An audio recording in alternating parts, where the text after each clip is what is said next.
إياك نعبد وإياك نستعين. Faculty members, board members, students, خواتین و حضرات اور شیخ یاسر، میں سب سے پہلے یہ واضح کر دوں کہ میں کوئی اپنے آپ کو اسکالر نہیں سمجھتا اسلام کا، اور میں یہ نہیں سمجھتا کہ میں دین باقیوں سے بہتر سمجھتا ہوں، لیکن میں ایک تاریخ کا طالب علم ہوں اور میں نے تاریخ کو بڑا اسٹڈی کیا، اور کیونکہ میری عمر تقریباً پاکستان جتنی ہے، میں نے پاکستان کو مختلف سٹیجز سے گزرتے دیکھا کہ ایک وقت ایسا بھی تھا کہ پاکستان اس سارے خطے میں وہ ملک دیکھا جاتا تھا جو سب سے تیزی سے پروگریس کر رہا ہے، اور پاکستانیوں کی دنیا میں عزت تھی۔ ہمارا پریزیڈنٹ جب 60s میں امریکہ گیا تو امریکن پریزیڈنٹ اس کو ایئرپورٹ پہ ریسیو کرنے آیا۔ اسی پریزیڈنٹ جب انگلینڈ گیا تو اس کو جس طرح کی ویلکم دی گئی برطانیہ کے اندر، کیونکہ ایک ملک کی حیثیت تھی اور لوگ یہ دیکھ رہے تھے کہ ملک بڑی تیزی سے اوپر جا رہا ہے، اور اس کے اوپر پریڈکشنز بھی تھیں۔ ایک کتاب میں مینشن کیا گیا کہ ایشیا کا کیلیفورنیا بننے جا رہا ہے پاکستان، اور پھر ہم نے اس کا زوال بھی دیکھا، نیچے بھی آتے دیکھا، اور اسی لیے میری طرح کا آدمی جس کو اللہ سے دے بیٹھا تھا، جس کا بڑا نام تھا، اس لیے وہ پولیٹکس میں آیا، کیونکہ پولیٹکس میں جتنے لوگ آئے ان کو تو کوئی پہلے نہیں جانتا تھا، ان کی کوئی حیثیت نہیں تھی۔ بعد میں پولیٹکس میں ان کا نام آئے، لیکن مجھے تو سب پہلے جانتے تھے اور اللہ نے سب کچھ دے چکا تھا۔ تو وجہ اس میں آنے کی یہ تھی کہ تب تک ایک اللہ نے جو سب سے بڑا تحفہ دیتا ہے انسان کو، وہ ہے ایمان کا تحفہ۔ کوئی بھی اس سے بڑا تحفہ نہیں ہے، اور وہ جن کو اللہ یہ تحفہ دیتا ہے، تو قرآن میں یہ بھی آیت ہے کہ ایمان والے انسان کو پہچان جائیں گے، کیونکہ جو ایمان والا آدمی ہوتا ہے وہ آزاد ہو جاتا ہے کئی چیزوں سے، جو کہ زنجیریں زمین میں انسان کو روک کے رکھتی ہیں اس کا پوٹینشل اچیو کرنے کے لیے۔ وہ ایمان وہ زنجیریں توڑ دیتا ہے، جس کو علامہ اقبال جب شاہین کہتے ہیں، اقبال کا شاہین، تو وہ زنجیریں توڑ کے اوپر جاتا ہے، اور وہ زنجیریں ہیں پیسے کی، پاور کی، یہ جو شہرت کی، ہر قسم کی، ذات کی، ایگو، یہ سب زنجیریں ہیں جو انسان کو، جب اللہ کہتا نا کہ میں نے اس کو سب سے عظیم اپنی مخلوق بنایا، فرشتوں سے بھی اوپر، تو اس کا مطلب یہ ہے کہ انسان میں وہ پوٹینشل ہے جو کسی میں بھی نہیں ہے، لیکن وہ پوٹینشل اچیو کرنے کے لیے انسان کو وہ زنجیریں توڑنی پڑتی ہیں، اور وہ ایمان وہ زنجیریں توڑ دیتا ہے۔ تو تاریخ کا میں طالب علم ہوں کیونکہ میں نے یہ بڑا اسٹڈی کیا کہ وہ کیا جادو ہوا کہ ایک دم، جو ابھی شیخ یاسر نے بتایا کہ 1% صرف مکہ کے لوگ پڑھے لکھے تھے، کوئی حیثیت نہیں تھی، 2 سپر پاورز تھی، پرشین امپائر اور بیزنٹائن امپائر، بڑی پاورز تھی، ان میں کوئی حیثیت نہیں تھی عربوں کی۔ تو وہ کیا تھا کہ وہ دنیا کی انہوں نے امامت کرنی شروع کر دی، تو وہ میں نے بڑا اسٹڈی کیا، اور اس کے ساتھ پھر میں نے ریلیٹ کیا پاکستان کو، کیونکہ ہمارا تو واحد ملک بنا تھا اسلام کے نام پہ، اور تو کوئی ملک نہیں اسلام کے نام پہ بنا۔ ایران میں ایرانی رہتے تھے، مصر مصری، لیکن یہ تو بنایا ہی گیا تھا اسلام کے لیے۔ تو میں نے اس کو جب اسٹڈی کیا تو میں نے جتنا میں اسٹڈی کرتا گیا اور جتنا اللہ نے میرا ایمان مضبوط کرتا گیا، اتنا ہی میں اس نتیجے پہ پہنچا کہ جب تک ہم سیرت نبی پہ نہیں چلیں گے تب تک ہم وہ مقام نہیں حاصل کر سکتے جو علامہ اقبال کا خواب تھا۔ علامہ اقبال کو اگر آپ اسٹڈی کریں، بہت بڑا ایک ذہن تھا جو مغربی فلسفے بھی سمجھ گیا، اور جو گراؤنڈڈ تھے اپنے دین کے اندر اور اپنی اسلام کی تاریخ میں۔ اس لیے انہوں نے جو ایک ورڈ انگریزی کے اوریجنل تھاٹ، انہوں نے جو ان کی جو سوچ تھی وہ بالکل ایک کسی کے غلام، یعنی جو ذہنی غلام بدقسمتی سے کلونیلزم کی وجہ سے مسلمان دنیا میں ذہنی غلام ہیں، جو اپنی غلامی کی زنجیریں نہیں توڑ سکتے، وہ زیادہ خوفناک ہیں جسمانی غلامی سے. تو علامہ اقبال وہ تھے جو کہ اوریجنل تھاٹ تب دیا جب وہ موازنہ کر بیٹھے کہ یہ مغربی سویلائزیشن کیوں اوپر گیا اور ہمارا کیوں زوال آیا. اور پھر انہوں نے شکوہ اور جواب شکوہ میں جواب بھی دیے کہ ہم ایک وقت پہ یہاں تھے اور اب ہم یہاں ہیں، کیوں ہیں. تو میں آہستہ آہستہ اس نتیجے پہ پہنچ گیا کہ ہمارا جو سسٹم بن گیا تعلیم کا وہ ہی ہمارے لیے سب سے بڑی رکاوٹ بن گیا. ایک طرف انگلش میڈیم بن گیا جو کہ کلونیل ایجوکیشن سسٹم تھا، وہ ہمارا نہیں تھا. دوسری طرف ہم نے اردو میڈیم کر دیا جو نہ تیتر نہ بٹیر رہ گیا. تیسری طرف دینی مدرسے چلے گئے. 3 پیرلل ایجوکیشن سسٹم بن گئے. اب وہ 3 پیرلل ایجوکیشن سسٹم میں 3 قومیں نکلنی شروع ہو گئی، ان کا کنیکشن ہی ایک دوسرے سے نہیں رہا. تو سب سے بڑی چیز ہم نے فیصلہ کیا، سب سے پہلے تو ایک کور ایجوکیشن، ایک کریکولم ایک لے کے آئیں تاکہ پہلے ان کو قوموں کو تو ایک طرف لے کے آئے. لیکن جو سب سے بڑی چیز یہ ہے کہ جو بھی شیخ ناصر نے بھی یہ بات کی، جب بھی میں مکہ یا مدینہ گیا سب سے زیادہ لوگ پاکستانی نظر آتے ہیں آپ کو. وہاں سب سے پہلے پاکستان ریئیکٹ کرتا ہے، کوئی بھی اسلام کے خلاف کچھ ہو تو پاکستان میں ریئیکشن آتا ہے. سب سے زیادہ میرا دعویٰ ہے کہ روزے بھی یہ رکھتے ہیں، حج بھی یہ پاکستانی کرتے ہیں، پیسہ بھی سب سے زیادہ پاکستانی اللہ کے نام پہ دیتے ہیں. میں سب سے زیادہ پیسہ پاکستانیوں سے اکٹھا کرتا ہوں، اللہ کے نام پہ سب سے زیادہ پیسہ بھی دیتے ہیں. لیکن مسئلہ یہ ہے کہ ہم جو ایک طرح آپ سیکولر ورڈ استعمال کر لیں، ہم اصل میں سیکولر بن گئے. اور غلط میننگ ہے سیکولر کا، مطلب یہ ہے کہ ہم ایک طرف عاشق رسول بھی ہیں، سب سے زیادہ ہمارا دین کے اوپر زور ہے، لیکن دوسری طرف جو نبی کی سیرت ہے اس کی اور ہماری زندگی میں تعلق ہی کچھ نہیں ہے. اتنا بڑا فاصلہ ہے اس کے بیچ میں. میں نے بار بار ایک چیز، ایک انسیڈنٹ بتاتا ہوں لوگوں کو. ڈاکٹر اشفاق، بہت بڑے ڈاکٹر اشفاق احمد خان، میں سمجھتا ہوں پاکستان کے بہت بڑے اسکالر تھے.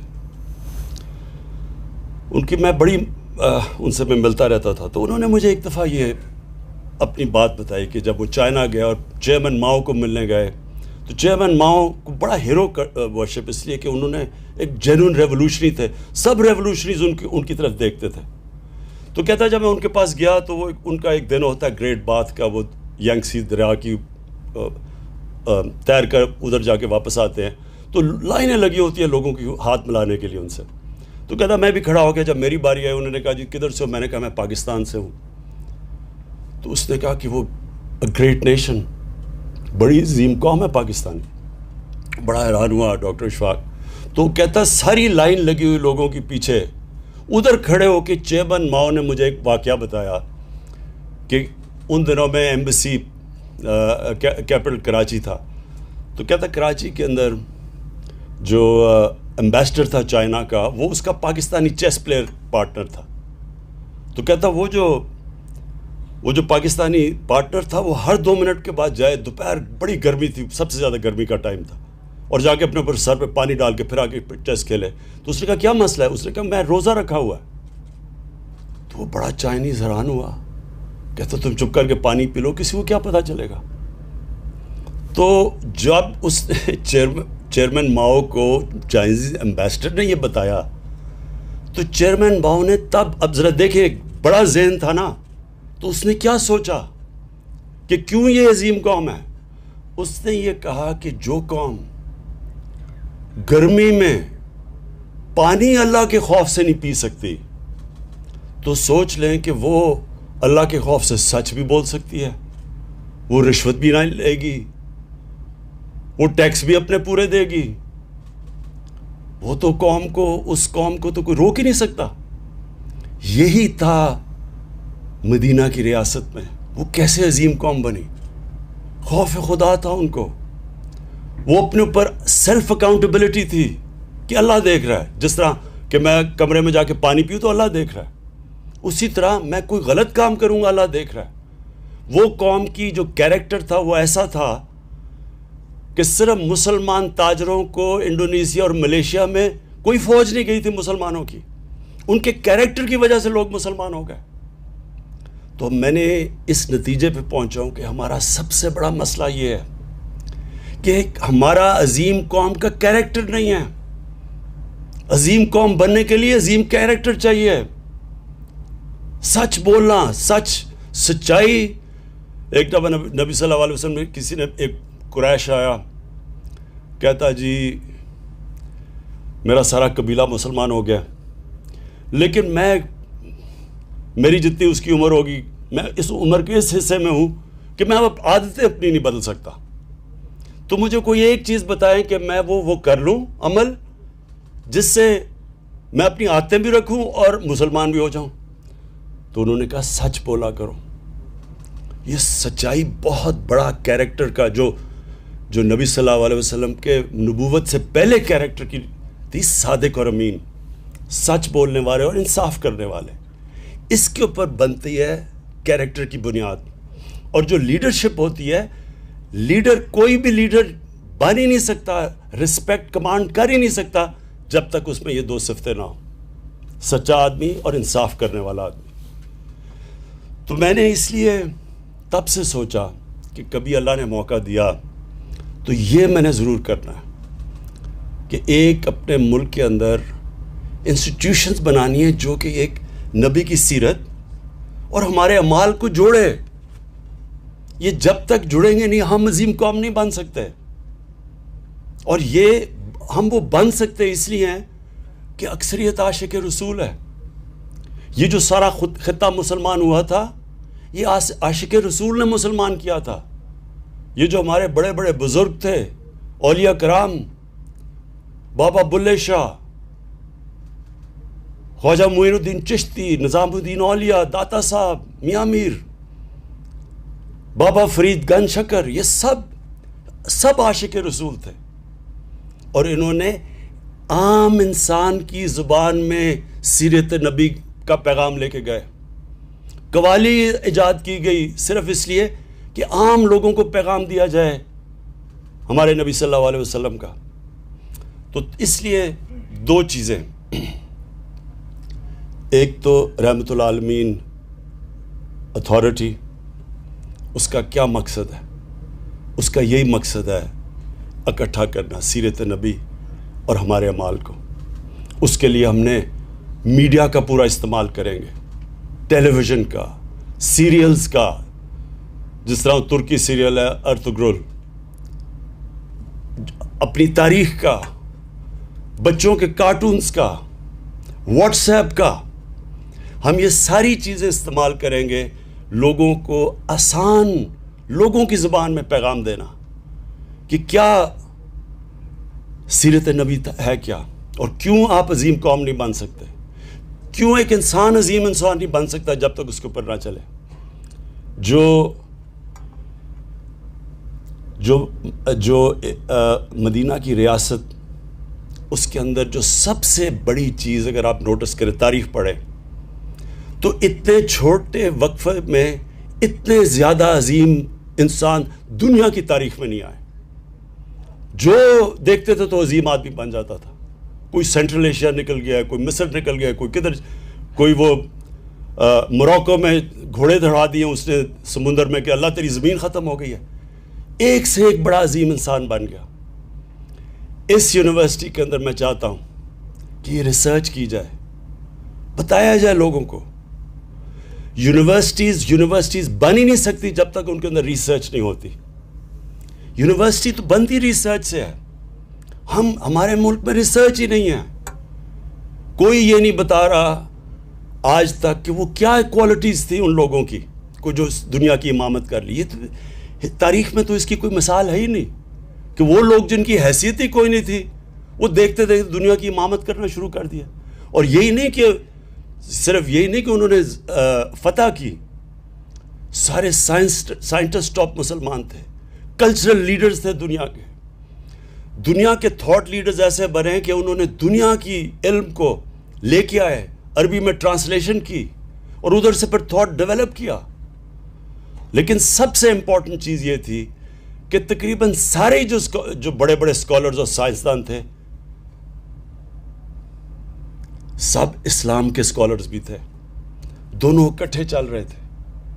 ہمارے سائنس اور اسلام میں کوئی لڑائی نہیں تھی.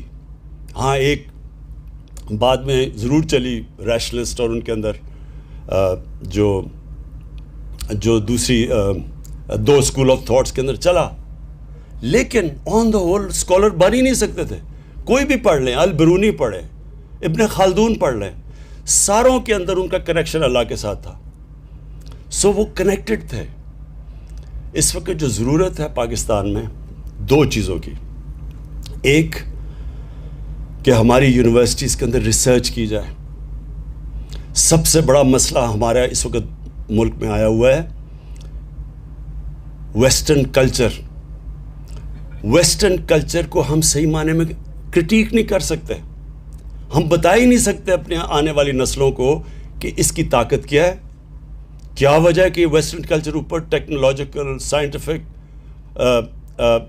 ان میں آگے نکل چکا ہے دنیا سے. لیکن ان کی جو اسپرچل سائڈ ہے اس میں کیا مسئلے آ رہے ہیں ان کے. اسپرچولی وہ نیچے جا رہے ہیں, چرچز بند ہو رہے ہیں. پوپ نے بھی اسٹیٹمنٹ دی ہے.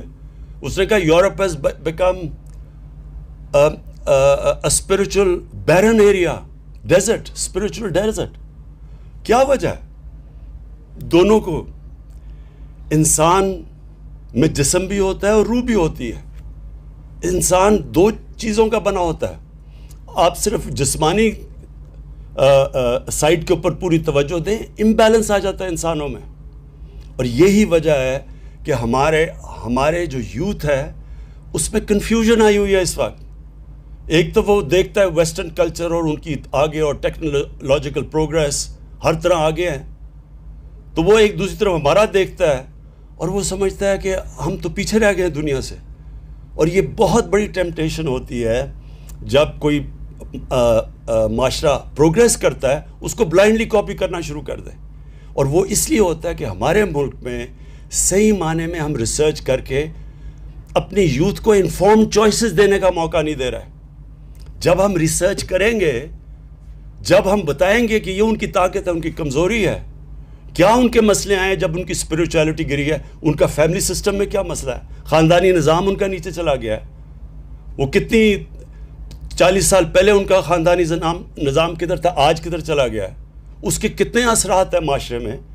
یہ یونیورسٹیز کا کام ہے. ریسرچ کریں, بتائیں, آگاہ کریں لوگوں کو. پھر بچوں کے اوپر کیا گزر رہی ہے. موبائل فون, دنیا میں اتنا بڑا چیلنج نہیں آیا جو آج موبائل فون سے آیا. اس کے پازیٹیوز کیا ہیں, کتنا فائدہ ہے, تعلیم اس سے کتنا علم حاصل کر رہے ہیں بچے ینگ ایج پہ.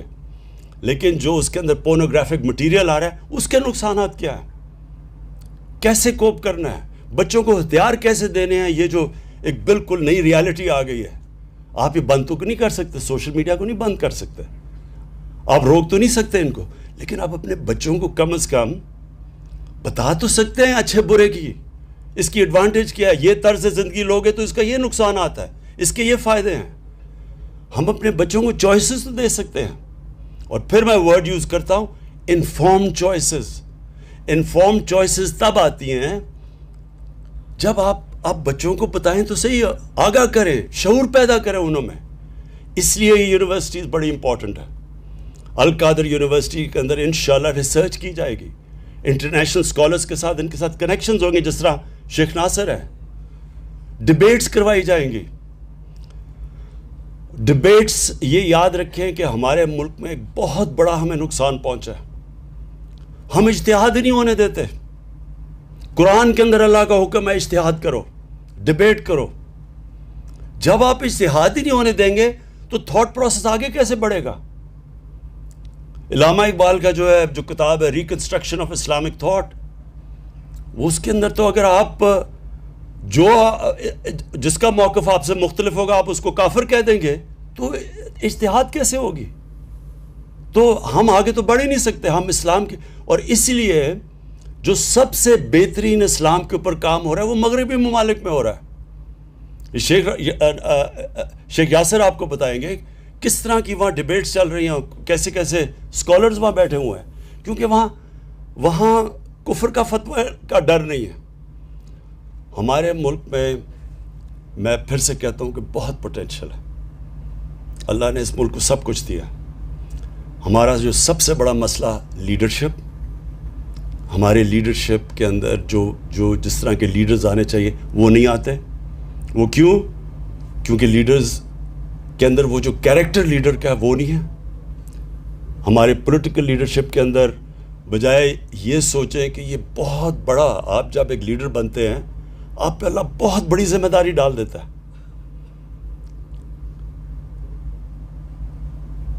جب ایک لیڈر عوام کی خدمت کرتا ہے، وہ سارے پیغمبروں نے یہ کیا تھا، سارے پیغمبر لیڈر تھے اللہ کے، اور ان سارے پیغمبروں نے انسانوں کو بدلا تھا، خدمت کی تھی، انسانیت کے لیے آئے تھے۔ اور جب ایک لیڈر بن کے ایک اتھارٹی پہ آ کے ملک کا پیسہ چوری کرنا شروع کر دیتا ہے، اس سے بڑا اللہ کا عذاب کسی انسان پہ نہیں آ سکتا، کیونکہ جو معاشرے میں غربت ہوتی ہے سارا گناہ اس کے اوپر جاتا ہے۔ اس لیے ہمیں اپنے نبی صلی اللہ علیہ وسلم کی انہوں نے جو لیڈرشپ کا کانسیپٹ دیا تھا، انشاءاللہ القادر یونیورسٹی اور ہم باقی جو ہماری رحمت للعالمین جو اتھارٹی ہے وہ ساری یونیورسٹیز کے ساتھ ان ٹچ رہے گی۔ ادھر چیئرز ہیں، سیرت چیئرز ہیں، ان کے ساتھ ہم ان ٹچ رہیں گے۔ اور بیسکلی جو اس نبی صلی اللہ علیہ وسلم نے لیڈرشپ کا کانسیپٹ دیا تھا وہ ہم نے اپنی یوتھ کو دینا ہے۔ اسکول کے بچوں سے شروع کریں گے سب کو، تاکہ پتہ تو چلے کہ لیڈر میں کون سی کوالٹیز ہیں۔ کبھی بھی ایک خود غرض آدمی لیڈر نہیں بن سکتا۔ لیڈر ہمیشہ اپنی ذات سے نکل کے بڑا سوچتا ہے۔ قائد اعظم محمد علی جناح، نیلسن منڈیلا، وہ لیڈرز جو کہ ایک اپنی آپ کو قربان کر دیتے ہیں اپنی قوموں کے لیے، ساری زندگی وہ قومیں ان کو دعائیں دیتی ہے، ان کی عزت کرتی ہے۔ کبھی بزدل انسان لیڈر نہیں بن سکتا۔ اس لیے قرآن کی آیت ہے کہ جو لوگ ایمان لے آئے میں ان کے خوف دور کر دیتا ہوں۔ اس لیے وہ جو ایک دم لیڈرز کی بارش ہوئی تھی مدینہ کی ریاست کے بعد، جب ہمارے نبی صلی اللہ علیہ وسلم کی دنیا سے جانے کے بعد ایک سے ایک بڑا لیڈر بن گیا تھا، کیونکہ ان کے خوف دور چلے گئے تھے، بڑی سوچ تھی، ان کی ذات سے باہر نکل گئے تھے، اور سچے لوگ تھے اور انصاف کرنے والے لوگ تھے۔ یہ 4 کوالٹیز ہیں جو بنیاد ہے ایک لیڈر کی، اور یہ ہم نے اپنے بچوں کو پڑھانا شروع کرنا ہے تاکہ ہمارے ملک میں بھی لیڈرز نکلیں۔ جب وہ ان کو اقتدار ملے تو وہ اپنی قوم کا سوچیں، یہ نہ سوچیں کہ انہوں نے کتنا پیسہ بنانا ہے اور اپنے آپ کو کتنے فائدے پہنچانے ہیں اور اپنی رشتہ داروں اور دوستوں کو اوپر لے کے آنا ہے۔ میرٹ قائم کرنی، اور وہی مدینہ کی ریاست میں سب سے بڑی چیز اگر آپ دیکھیں میرٹ تھی۔ جو کوئی ایکسل کرتا تھا وہ بڑے عہدے پہ پہنچ جاتا تھا۔ اور جو آخر میں یہ چاہتا ہوں کہ ہماری یونیورسٹی سے اس طرح کی اسکالرشپ ہو، اور انشاءاللہ جو ہماری رحمت للعالمین اتھارٹی ہے وہ سارے انٹرنیشنل اسکالرز کے ساتھ ان ٹچ ہے، اور ہماری کوشش یہ ہے کہ آگے سے، اور یہ ہوگا، میں آپ کو پھر بتا رہا ہوں کہ باہر کسی نہ کسی ملک میں وہ ہمارے نبی صلی اللہ علیہ وسلم کی شان میں پھر سے گستاخی کریں گے، لیکن اس بار میں چاہتا ہوں کہ ایک بڑا انٹلیکچول ریزنڈ سوچ سمجھ کے قانون دیکھ کے ایک اس طرح کا ہمارے ساتھ ہمارا رسپانس جائے۔ سارے مسلمان اسکالر سے پہلے کنسلٹ کریں، مسلمان ہیڈز آف اسٹیٹ سے کنسلٹ کر کے ایک وہ رسپانس جائے جو یہ نہ ان کو کہنا پڑ جائے کہ جی جب دیکھیں مسلمان دنیا آزادی رائے کے خلاف ہے۔